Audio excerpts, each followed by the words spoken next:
എല്ലാവർക്കും നമസ്കാരം. നമ്മുടെ PV അൻവർ MLA കുറച്ച് സമയങ്ങൾ മുമ്പാണ് നമ്മുടെ പാർട്ടി സെക്രട്ടറി MV ഗോവിന്ദൻ മാഷെ കണ്ട് തിരിച്ചെത്തിയത്. ഞാൻ ഇന്നലെ രാത്രി ചെയ്തൊരു വീഡിയോയിൽ പറഞ്ഞിരുന്നു പിണറായി വിജയൻ അൻവറിന്റെ ഫ്യൂസ് ഊരി എന്ന്. ശരിയാണ്, ഇന്നലെ പിണറായി വിജയനെ നമ്മുടെ അൻവർ നേരിട്ട് കണ്ട്, അതായത് പുലിയായി പോയ അൻവർ പിണറായി വിജയനെ കണ്ട് മടങ്ങി വരുമ്പോൾ നമ്മളെല്ലാവരും കണ്ടതാണ്, എലിയായിട്ടാണ് അൻവർ മടങ്ങിയെത്തിയത്. അൻവറിന്റെ ശൗര്യമെല്ലാം പോയിരുന്നു. യഥാർത്ഥത്തിൽ പിണറായി വിജയൻ അൻവറിന്റെ ഫ്യൂസ് ഊരി എന്നുള്ളതാണ് എനിക്ക് ബോധ്യപ്പെട്ടത്. പക്ഷെ ഇന്ന് അൻവർ നമ്മുടെ ഗോവിന്ദൻ മാഷെ കണ്ട് തിരിച്ചു വന്നപ്പോൾ അൻവറിന്റെ ആ ബോഡി ലാംഗ്വേജ് ആകെ മാറിയിരുന്നു. പിണറായി വിജയൻ ഊരിയ ഫ്യൂസ് ഗോവിന്ദൻ മാഷ് കെട്ടിക്കൊടുത്തു എന്നാണ് എനിക്ക് ആദ്യമായി നിങ്ങളോട് പറയാനുള്ളത്. കാരണം കഴിഞ്ഞ ദിവസങ്ങളിലൊക്കെ ചർച്ചയായ ഏറ്റവും പ്രധാനപ്പെട്ട കാര്യം അൻവറിന് പിന്നിൽ ആര് എന്നുള്ളതായിരുന്നു. ആരാണ് അൻവറിന് പിന്നിൽ പ്രവർത്തിച്ചത്? അൻവറിന് ഒറ്റയ്ക്ക് ഇങ്ങനെ ഒരു സാഹസം ചെയ്യാൻ കഴിയുമോ? ഒരു പാർട്ടി സംവിധാനത്തെ ആകെ, അല്ലെങ്കിൽ പിണറായി വിജയന്റെ നേതൃത്വത്തിലുള്ള ഒരു മനുഷ്യൻ പോലും ചോദ്യം ചെയ്യാൻ ധൈര്യപ്പെടാത്ത പിണറായി വിജയനെതിരെ ഇങ്ങനെ ഒരു ഒറ്റയാൾ പോരാട്ടം നടത്താൻ അൻവറിന് എങ്ങനെയാണ് കഴിയുക? അപ്പൊ അൻവറിന് പിന്നിൽ തീർച്ചയായും ഒരാൾ ഉണ്ട്, അല്ലെങ്കിൽ ഒരു സംഘമുണ്ട്. ആരാണ് ആ ഒരാൾ? അങ്ങനെ ഒരു ചോദ്യം പൊതു സമൂഹത്തിൽ ഉയർന്നിരുന്നു, അല്ലെങ്കിൽ രാഷ്ട്രീയ വൃത്തങ്ങളിലൊക്കെ ഉയർന്നിരുന്നു. പലരും അവരുടെ ഭാവനകൾക്കനുസരിച്ച് പലതരത്തിലുള്ള ന്യായീകരണങ്ങളിൽ കണ്ടെത്തി. ഇതില് ഏറ്റവും പ്രധാനം അൻവർ പറയുന്ന ഒരു കാര്യമുണ്ട്. അൻവറിനോട് തന്നെ ഈ ചോദ്യം ചെയ്തു, ആരാണ് നിങ്ങൾക്ക് പിന്നിൽ, ആരാണുള്ളത് എന്ന് ചോദിച്ചപ്പോൾ അൻവർ പറഞ്ഞു, എനിക്ക് പിന്നിൽ ദൈവം മാത്രമേ ഉള്ളൂ എന്നാണ് പറഞ്ഞത്. അൻവറിന് പിന്നിൽ ദൈവം മാത്രമേ ഉള്ളൂ. ആരാണ് ആ ദൈവം? എനിക്ക് നിങ്ങളോട് പറയാനുള്ളത്, ആ ദൈവം എന്ന് പറയുന്നത് പാർട്ടി സെക്രട്ടറി MV ഗോവിന്ദൻ മാഷാണ്. ഒരുപക്ഷെ പാർട്ടി സെക്രട്ടറി MV ഗോവിന്ദൻ മാഷ് മാത്രമായിരിക്കില്ല. ഗോവിന്ദൻ മാഷിന് പിന്നാലെ ഒരു സംഘമുണ്ട്. അല്ലാതെ അൻവർ ഒറ്റയ്ക്കല്ല ഈ ഒരു വെളിപ്പെടുത്തൽ നടത്തിയത്, ഈ ഒരു ആരോപണം നടത്തിയത്. ഇതിനുള്ള എല്ലാ സാഹചര്യ തെളിവുകളും നമുക്ക് മുമ്പിലുണ്ട്. അപ്പം പിണറായി എന്ന് പറയുന്ന അതിശക്തനായ, അതികർക്കശക്കാരനായ, CPM-നെ നശിപ്പിച്ചുകൊണ്ടിരിക്കുന്ന, CPM-നെ കുളം തോണ്ടിക്കൊണ്ടിരിക്കുന്ന, CPM എന്ന പ്രസ്ഥാനത്തെ കേരളത്തിൽ നിന്ന് ഇല്ലായ്മ ചെയ്യാൻ വേണ്ടി ശ്രമിച്ചുകൊണ്ടിരിക്കുന്ന, തനിക്കും തന്റെ മകൾക്കും തന്റെ ഭാര്യയ്ക്കും വേണ്ടി മാത്രം ജീവിക്കുന്ന ഈ നികൃഷ്ട ജീവിയായ, ക്ഷമിക്കണം, പിണറായി വിജയനെ നികൃഷ്ട ജീവി എന്ന് വിളിച്ചതിന് ക്ഷമിക്കണം സഖാക്കൾ. പക്ഷെ ഈ നികൃഷ്ട ജീവി എന്ന വാക്ക് നമ്മെ പഠിപ്പിച്ചത് പിണറായി വിജയനാണ്. പിണറായി വിജയനാണ് പരനാറി എന്ന് നമ്മെ പഠിപ്പിച്ചത്. അപ്പോൾ പരനാറി എന്നും നികൃഷ്ട ജീവി എന്നുമൊക്കെ നമുക്ക് ധൈര്യമായി വിളിക്കാവുന്ന ഒരാൾ മാത്രമേ ഇന്ന് കേരളത്തിലുള്ളൂ, അത് പിണറായി വിജയനാണ്. കാരണം ഇങ്ങനെ പാർട്ടിയെ മുച്ചൂടും നശിപ്പിച്ചുകൊണ്ടിരിക്കുന്ന പിണറായി വിജയനെതിരെ ചെറുവിരൽ പോലും അനക്കാൻ ഇന്ന് പാർട്ടിക്കുള്ളിൽ ആരും ധൈര്യപ്പെടുന്നില്ല, മന്ത്രിസഭയിൽ ആരും ധൈര്യപ്പെടുന്നില്ല. എല്ലാവർക്കും പേടിയാണ് ഈ മനുഷ്യനെ. പക്ഷേ ഇവിടെയാണ് ഗോവിന്ദൻ മാഷ് ഒരു കളി കളിക്കാൻ പോകുന്നത്. നിങ്ങൾക്കൊക്കെ അറിയാലോ, പാർട്ടി സമ്മേളനങ്ങൾ ആരംഭിച്ചു കഴിഞ്ഞു. ഇക്കഴിഞ്ഞ ഞായറാഴ്ച പാർട്ടിയുടെ ബ്രാഞ്ച് സമ്മേളനങ്ങൾ ആരംഭിച്ചു കഴിഞ്ഞു. ഇനി ഇതാ വരുന്നു ലോക്കൽ കമ്മിറ്റി, ലോക്കൽ സമ്മേളനങ്ങൾ, ഏരിയ സമ്മേളനങ്ങൾ, അത് കഴിഞ്ഞ് ജില്ലാ സമ്മേളനങ്ങൾ, സംസ്ഥാന സമ്മേളനം, പാർട്ടി പോളിറ്റ് ബ്യൂറോ, ഇങ്ങനെ പാർട്ടി സമ്മേളനങ്ങൾക്ക് തുടക്കം കുറിക്കുന്ന ആ ദിവസം തന്നെയാണ് പിണറായി വിജയനെതിരായ ഏറ്റവും വലിയ അടി PV അൻവർ അടിച്ചിരിക്കുന്നത്. ആ PV അൻവറുടെ പിന്നിലുള്ളത് ഗോവിന്ദൻ മാഷ് തന്നെയാണെന്ന് ഇന്ന് അത്യാവശ്യം ബുദ്ധിയുള്ളവർക്കൊക്കെ മനസ്സിലാവും. കാരണം ഗോവിന്ദൻ മാഷിന്റെ അടുത്ത് നിന്ന് തിരിച്ചു വരുന്ന അൻവർ ഇന്നലെ കണ്ട അൻവർ അല്ല. ഇന്നത്തെ അൻവർ എന്ന് പറയുന്നത് അതിധീരനായിക്കൊണ്ട്, ഇന്നലെ ഈ കഴിഞ്ഞ ദിവസം മുഖ്യമന്ത്രിയുടെ തട്ടിക്കൂട്ട് അന്വേഷണ സംഘത്തെ ഉണ്ടാക്കിയിരുന്നല്ലോ. അതായത് ADGP അജിത് കുമാറിനെ പറ്റി അന്വേഷിക്കാൻ, ADGP അജിത് കുമാറിന്റെ കാര്യങ്ങൾ അന്വേഷിക്കാൻ വേണ്ടിയിട്ട്, ADGP അജിത് കുമാറിനെ കണ്ടാൽ മൂത്രം ഒഴിക്കുന്ന, ADGP അജിത് കുമാറിനെ കണ്ടാൽ പേടിച്ച് വിറയ്ക്കുന്ന, മുട്ടുവിറയ്ക്കുന്ന ഒരു സംഘം ആളുകളെയാണ്, ഒരു സംഘം ഉദ്യോഗസ്ഥരെയാണ് ഈ അജിത് കുമാറിനെതിരായ കേസ് അന്വേഷിക്കാൻ വേണ്ടി മുഖ്യമന്ത്രി ചുമതലപ്പെടുത്തിയത്. നമുക്കൊക്കെ അറിയാം ഇതൊരു തട്ടിക്കൂട്ട് അന്വേഷണ സംഘമാണെന്ന്. ഇന്നലെ അൻവർ ഒന്നും പറഞ്ഞില്ല, ആ മുഖ്യമന്ത്രി അന്വേഷിക്കട്ടെ എന്ന് വളരെ വളരെ വളരെ വളരെ എന്താ പറയാ, വളരെ സോഫ്റ്റ് ആയിട്ടാണ് ഇന്നലെ നമ്മുടെ PV അൻവർ പറഞ്ഞിരുന്നത്. പക്ഷെ ഇന്ന് ഗോവിന്ദൻ മാഷിന്റെ അടുത്ത് നിന്ന് ഇറങ്ങിയ ഉടനെ നമ്മുടെ PV അൻവർ പറഞ്ഞത് എന്താ? PV അൻവർ തന്നെയാണ് പറയുന്നത്. ഹെഡ് മാസ്റ്റർ കുറ്റം ചെയ്താൽ ഇത് പ്യൂണിനെ കൊണ്ട് അന്വേഷിപ്പിക്കാൻ പറ്റുമോ എന്ന് ചോദിച്ചത് അൻവറാണ്. എന്നിട്ട് അൻവർ പറയുന്നു തനിക്ക് ഈ അന്വേഷണം നടക്കട്ടെ, ഈ അന്വേഷണം നടക്കട്ടെ, എന്നാലല്ലേ നമുക്ക് അറിയുള്ളൂ എന്ന് പറഞ്ഞാൽ അന്വേഷണത്തോട് അൻവർ അതൃപ്തി പ്രകടിപ്പിച്ചിരിക്കുന്നു, പരസ്യമായി അതൃപ്തി പ്രകടിപ്പിച്ചിരിക്കുന്നു. PV അൻവർ പിണറായി വിജയനെ തള്ളി പറഞ്ഞിരിക്കുന്നു. പക്ഷെ അൻവർ വളരെ സോപ്പിട്ടുകൊണ്ട് പിണറായി വിജയനെ നല്ലവനാക്കി ഇങ്ങനെ നിൽക്കുകയാണ്. കാരണം എന്നാലേ അൻവറിന് ഇവിടെ നിലനിൽക്കാൻ പറ്റുള്ളൂ. അൻവറിന് ഇവിടെ നിലനിൽക്കണമെങ്കിൽ പിണറായി വിജയനെ അത്ര പെട്ടെന്ന് ഒറ്റയടിക്ക് പിണറായി വിജയനെ അടിക്കാൻ പറ്റില്ല. പിണറായി വിജയനെ അടിക്കുന്നതിന് പകരം ആദ്യത്തെ അടി കൊടുത്തത് ആർക്കാണ്? ആദ്യത്തെ അടി കൊടുത്തത് നമ്മുടെ ഈ പത്തനംതിട്ട SP ക്കാണ്, സുജിത് ദാസിന് ആദ്യത്തെ അടി കൊടുത്തു. അതിനു മുമ്പ് ശശിധരന് ഒരു അടി കൊടുത്തിരുന്നു. ഇപ്പോഴത്തെ മലപ്പുറം SP ശശിധരനെ ആദ്യം ഒന്ന് അടിച്ചു. അത് കഴിഞ്ഞിട്ട് രണ്ടാമത്തെ അടി സുജിത് ദാസിന് കൊടുത്തു. മൂന്നാമത്തെ അടി ADGP അജിത് കുമാറിന്, നാലാമത്തെ അടി P ശശിക്ക്, അഞ്ചാമത്തെ അടിയാണ് സുഹൃത്തുക്കളെ ഏറ്റവും വലിയ അടി വരാനിരിക്കുന്നത്. ആ അടി പിണറായി വിജയന് നേരെ തന്നെയാണ്.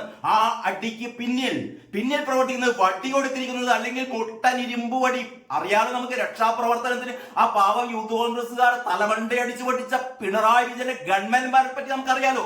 അത്തരത്തിൽപ്പെട്ട മുട്ടൻ വടി, ഇരുമ്പ് വടി കൊടുത്തത്, പിന്നിൽ ഇരുമ്പ് വടി കൊടുത്ത് അയച്ചിരിക്കുന്നത് ഗോവിന്ദ മാഷ് അല്ലാതെ വേറെ ആരുമല്ല. ഗോവിന്ദ മാഷ് മാത്രമല്ല, പിന്നിൽ ഒരുപാട് ആൾക്കാരുണ്ട്. കാരണം ഇതിന് പിന്നിൽ ഒരുപാട് കഥകൾ നമ്മൾ മറക്കാൻ പറ്റില്ല. യഥാർത്ഥത്തിൽ കേരള രാഷ്ട്രീയം എന്ന് പറയുന്നത് വളരെ സൂക്ഷ്മമായി നിരീക്ഷിച്ചാൽ നമുക്കറിയാം. CPM-ന്റെ രാഷ്ട്രീയം പണ്ട് നമുക്കറിയാലോ. VS അച്യുതാനന്ദനെ വെട്ടിനിരത്തി പിണറായി വിജയൻ പാർട്ടി പിടിച്ചടക്കിയ ഒരു ചരിത്രം നമ്മുടെ മുമ്പിലുണ്ട്. മറന്നു പോകരുത്, പിണറായി ഭക്തർ മറന്നു പോകരുത്. ഇപ്പം പിണറായി ഭക്തരൊക്കെ പറയുന്നത് എന്താണെന്നറിയോ?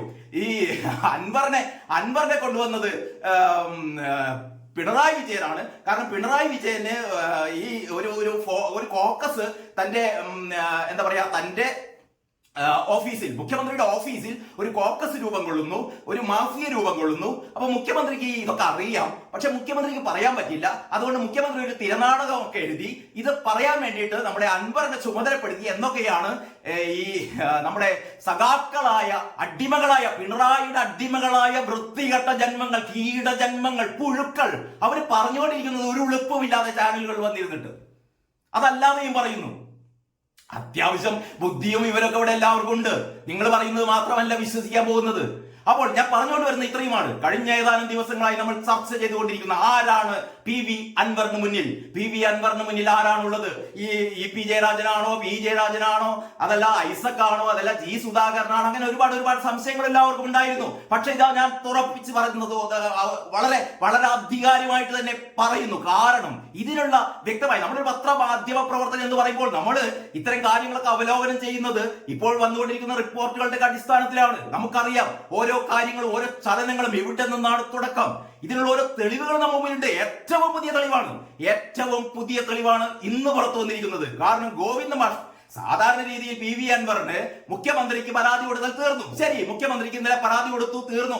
അൻവർ പറഞ്ഞു എന്റെ യുദ്ധം കഴിഞ്ഞു. പിന്നെന്തിനെ അൻവർ ഈ പരാതി ഗോവിന്ദ മാഷ് കൊടുക്കുന്നു എന്ന് പറഞ്ഞാൽ PV അൻവറിന് അറിയാം, നമുക്കൊക്കെ അറിയാവുന്ന പോലെ പിണറായി വിജയന് കൊടുത്ത് പിണറായി വിജയനെ അജിത് കുമാറിന് തൊടില്ല, ADGP അജിത് കുമാറിനെ പിണറായി വിജയൻ തൊടില്ല, P ശശിയെ തൊടില്ല. ഇതൊക്കെ നമുക്ക് എല്ലാവർക്കും അറിയാം. നമ്മളെക്കാൾ നന്നായിട്ട് ഇത് അൻവറിനും അറിയാം. അൻവർ അതുകൊണ്ട് ഇത് ഗോവിന്ദ മാഷ് കൊടുത്തു. കാരണം ഗോവിന്ദ മാഷാണ് ഇതിനെ സ്ക്രൂ കൊടുക്കുന്നത് അല്ലെങ്കിൽ ചലിപ്പിക്കുന്നത്. തിരനാടകം എഴുതിയത് ഗോവിന്ദ മാഷാണ്. ഗോവിന്ദ മാഷിന്റെ ലക്ഷ്യം എന്താണ്?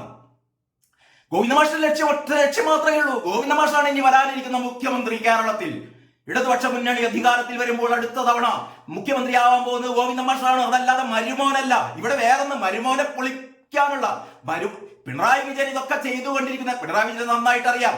അടുത്ത തവണ പിണറായി വിജയൻ ഏതായാലും മുഖ്യമന്ത്രിയായി തുടരാൻ പറ്റില്ല. കാരണം ഇത്തവണ തന്നെ ഒരു PV-യുടെ ഔദാര്യം കൊണ്ടാണ് 75 വയസ്സ് എന്ന് പറയുന്ന വയസ്സ് പിണറായി വിജയന്റെ കാര്യത്തിൽ വേണ്ട.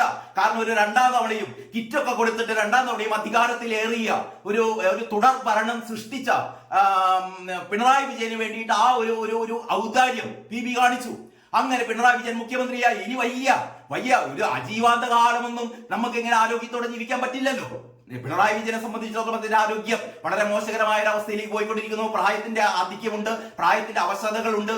ഇതൊക്കെ ഒരു ഭാഗത്ത് നടക്കുമ്പോൾ പിണറായി വിജയൻ ഒരിക്കലും 2026 നടക്കുന്ന നിയമസഭാ തെരഞ്ഞെടുപ്പിന് ശേഷം ഇടതുമുന്നണിയാണ് അധികാരത്തിലെത്തുന്നതെങ്കിൽ VD സതീശനും K സുധാകരനും ഒന്നും ഞെട്ടണ്ട. മിക്കവാറും അധികാരത്തിൽ വരാൻ പോകുന്ന ഇടതുപക്ഷ മുന്നണി തന്നെ ആയിരിക്കും.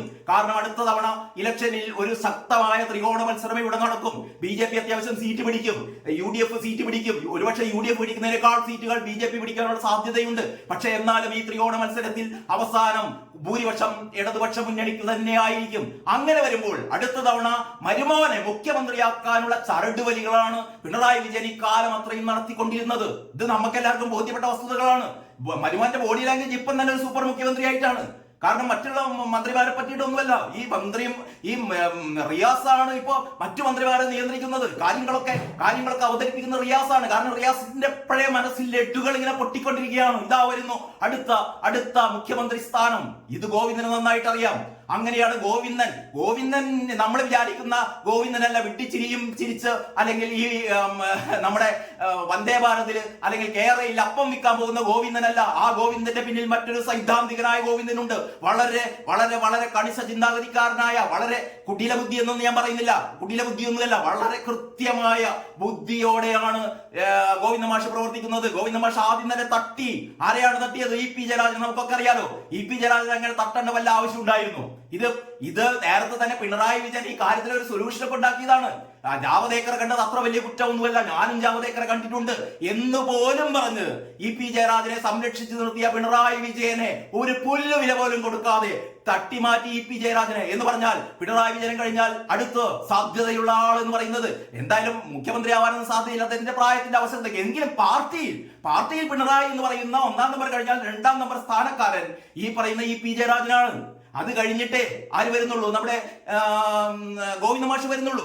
പിന്നീട് PBയിലൊക്കെ ഉള്ള നമ്മുടെ A വിജയരാഘവനാണെങ്കിലും അല്ലെങ്കിൽ MA ബേബി ആണെങ്കിലും ഒക്കെ അവരൊക്കെ നിർജീവരാണ്. അവരൊന്നും ഈ ഒരു ലൈംലൈറ്റിലേക്ക് വരുന്നില്ല. ഐസക് പോയി, G സുധാകരൻ പോയി, എല്ലാവരും ഇപ്പൊ നിറഞ്ഞു നിൽക്കുന്നത് സാധ്യത MV ഗോവിന്ദന് മാത്രമാണ്. അപ്പോൾ MV ഗോവിന്ദനാണ് ഇനി വരുന്ന അടുത്ത സംസ്ഥാന അൻവർ ഇത്രമാത്രം ബുദ്ധിയുള്ള ആളാണെന്നൊന്നും ഞാൻ വിശ്വസിക്കുന്നില്ല. എന്ന് പറഞ്ഞാൽ പാർട്ടി സമ്മേളനം തുടങ്ങുന്ന ആ ദിവസമാണ് അൻവർ വെടി പൊട്ടിച്ചിരിക്കുന്നത്. അൻവർ അല്ല വെടി പൊട്ടിച്ചത്, ഗോവിന്ദ മാഷ് അൻവറിന്റെ കയ്യിൽ തോക്ക് കൊടുത്ത് വെക്കടാ വെടി എന്ന് പറഞ്ഞു അൻവർ വെച്ചു. അങ്ങനെ വെടി പൊട്ടി. ആ പൊട്ടിയിൽ ഇനിതാ ബ്രാഞ്ച് സമ്മേളനങ്ങളിൽ കഴിഞ്ഞ തവണ ബ്രാഞ്ച് സമ്മേളനങ്ങളും ലോക്കൽ സമ്മേളനങ്ങളും ജില്ലാ സമ്മേളനങ്ങളും ഒക്കെ ഈ പാർട്ടിയുടെ ഈ ഘടകങ്ങൾ മുഴുവനും പിണറായി പിടിച്ചടക്കിയതായിരുന്നു. പിണറായിയുടെ ആധിപത്യത്തിലായിരുന്നു എല്ലാ പാർട്ടി ഘടകങ്ങളും. കാരണം സീൻ മാറുകയാണ്. നിങ്ങൾക്കൊക്കെ അറിയാം, കഴിഞ്ഞ ദിവസങ്ങളിൽ അല്ലെങ്കിൽ ഈ ലോക്സഭാ തിരഞ്ഞെടുപ്പിന് ശേഷം പിണറായി വിജയനെതിരെ മിക്കവാറും കമ്മിറ്റികൾ, കീഴ്ഘടകങ്ങൾ പിണറായി വിജയനെതിരെ ശക്തമായ നിലപാടെടുക്കാൻ തുടങ്ങി. പിണറായി വിജയനെ മാറ്റണം എന്ന് വരെ പറഞ്ഞ കീഴ്ഘടകങ്ങളുണ്ട്. അങ്ങനെയുള്ള MV ഗോവിന്ദനെ സംബന്ധിച്ചിടത്തോളം വളരെ വളരെ വളരെ വളരെ വളരെ എന്താ പറയാ, ഏറ്റവും അനുകൂലമായ ഒരു സാഹചര്യമാണ് വന്നുകൊണ്ടിരിക്കുന്നത്. ഇനി ഇതാ വരുന്ന ബ്രാഞ്ച് സമ്മേളനങ്ങളിൽ നടന്നുകൊണ്ടിരിക്കുന്ന ബ്രാഞ്ച് സമ്മേളനങ്ങളിലും അത് കഴിഞ്ഞ് വരുന്ന ലോക്കൽ സമ്മേളനങ്ങളും ഏരിയ സമ്മേളനങ്ങളിലും ജില്ലാ സമ്മേളനങ്ങളും ഒക്കെ പിണറായി വിജയനെതിരെ പിണറായി വിജയന്റെ പോലീസിനെതിരെ അതിനിശ്ചിതമായ ചർച്ചക്കാണ് MV ഗോവിന്ദൻ വഴിമരുന്നിട്ട് കൊടുത്തിരിക്കുന്നത്. ഇനി പൊട്ടിക്കോളും. പൊട്ടി പിണറായി വിജയൻ തീരാൻ പോവുകയാണ്. അതാണ് ഇപ്പോൾ നമ്മൾ കണ്ടുകൊണ്ടിരിക്കുന്ന ഏറ്റവും പ്രധാനപ്പെട്ട കാര്യം എന്ന് മാത്രം പറഞ്ഞുകൊണ്ട് ഈ വീഡിയോ ഞാൻ ഇവിടെ അവസാനിക്കുകയാണ്. ഇത് അവസാനിക്കുന്നില്ല, ഇതിന്റെ ഒരുപാട് അന്തർനാടകങ്ങളുണ്ട്. തുടർന്ന് വരുന്ന വീഡിയോയിൽ നമുക്ക് അക്കാര്യം ചർച്ച ചെയ്യാം. എല്ലാവർക്കും നന്ദി, നമസ്കാരം.